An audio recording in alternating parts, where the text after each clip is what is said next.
देखिए मित्रों, सबसे पहली बात तो सरकार निडर निर्भीक होकर के अपना काम कर रही है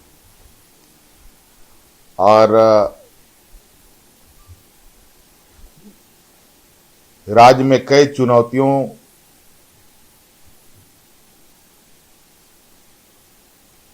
को देखते हुए सरकार सभी चुनौतियों को और सभी बाधाओं को पार कर रही है। कोरोना का संक्रमण आप सब लोगों ने देखा, कितने सफलतापूर्वक हम लोगों ने उसको पार किया। सरकार आपके द्वार का पहला चरण कितना सफलतापूर्वक हम लोगों ने उस पर काम किया।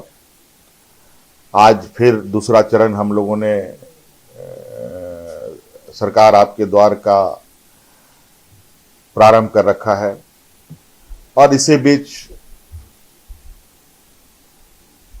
राजनीतिक अस्थिरता, जहां तक मुझे लगता है राज्य में कोई अस्थिरता की बात नहीं है।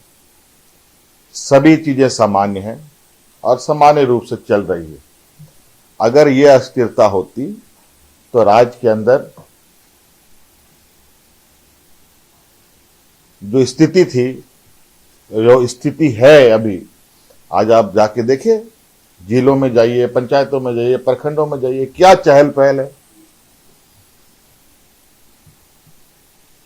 आज हमारे सरकार की योजनाओं के की जो शिविरों में है, वहां जाके देखें कि राज्य में अनिश्चितता की स्थिति है कि क्या है।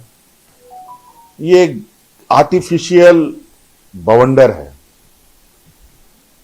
आप सब लोगों ने जो राज्यपाल और इलेक्शन कमीशन का जो आप जिक्र कर रहे हैं, इस संदर्भ में मैं ये कहना चाहूंगा कि ये भारत का ये पहला घटना है, पूरे देश का ये पहला घटना है जहां मुख्यमंत्री राज्यपाल महोदय से, इलेक्शन कमीशन से हाथ जोड़कर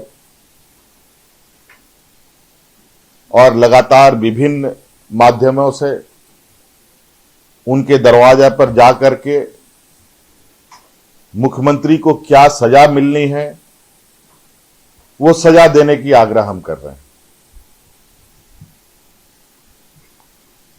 कि आज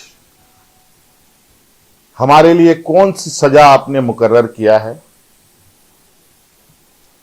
ये जो वातावरण तैयार आपको लगता है, ये वातावरण हमारे द्वारा तैयार नहीं किया गया, ये हमारे विरोधियों के द्वारा, जो बेचैन आत्मा की तरह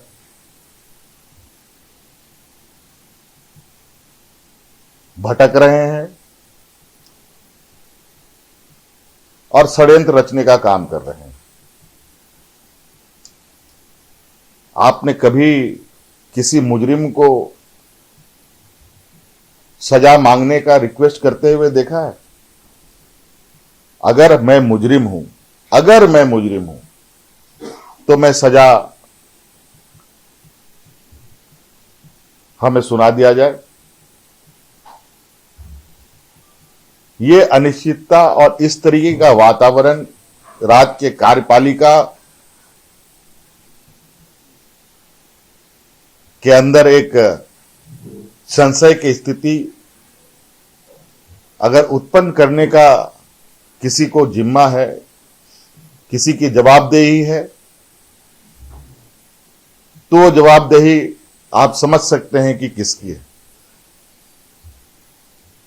इसलिए मुझे उस विषय पर कोई चिंता नहीं है। बस चिंता यह है कि अगर मैं गुनहगार हूं और इतने दिनों तक मुझे सजा ना सुनाया जा रहा है,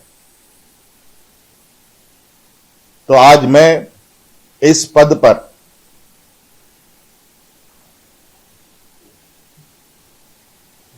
किस हैसियत से बैठा हूं, इसका जवाब जिसको सजा देना है उनको देना है। लेकिन सर बीजेपी जानना चाहती है कि मुख्यमंत्री जी इतनी जल्दी में क्यों ये जानने के लिए क्या फैसला हुआ है। जो संवैधानिक संस्थाएं फैसला सुनाने वाली है उस समय पे सुनाएंगी, सरकार भी इतनी जल्दी क्या बीजेपी, आप देख रहे हो लगातार ये सवाल पूछ रही है। वही तो मैं तो कहता हूं बार बार कि जो हमारे विपक्ष के साथी आज भटकती आत्मा की तरह, बेचैन आत्मा की तरह, जब इनके सारे मुद्दे खत्म हो गए, मुद्दे विहीन जो विपक्ष हो, नेता विहीन जो विपक्ष हो, उस विपक्ष से क्या आशा की जा सकती है? क्या उन विपक्षों के साथ, उन विपक्षियों पर कोई भरोसा किया जा सकता है? आज जब हम जन कल्याण की योजना शुभारंभ करते हैं, जब लोगों को आमंत्रण करते हैं, तो ये अपने पार्टी ऑफिस में बैठ करके षड्यंत्र रचते हैं। अब इनके पास सरकार पर उंगली उठाने का और सरकार को घेरने का कोई मुद्दा नहीं। इनके पास अब एक ही सहारा है, एक ही इनको बचाने वाला है, जो इनको लगता है,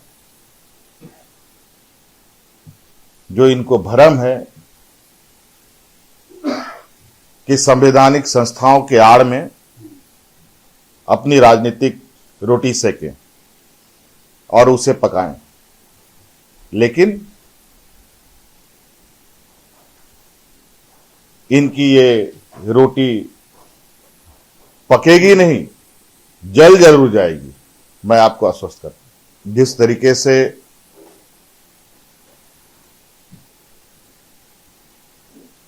गैर भाजपा शासित सरकारों की स्थिति है, कमोबेश वही राज्य सरकार की भी स्थिति, हमारे झारखंड सरकार की भी। अभी जो मुझे जानकारी मिली है कि कुछ दिन पहले बिहार में जब डबल इंजन की सरकार थी, तो हर चीज बहुत अच्छा और स्मूथ चलता इनको लग रहा था।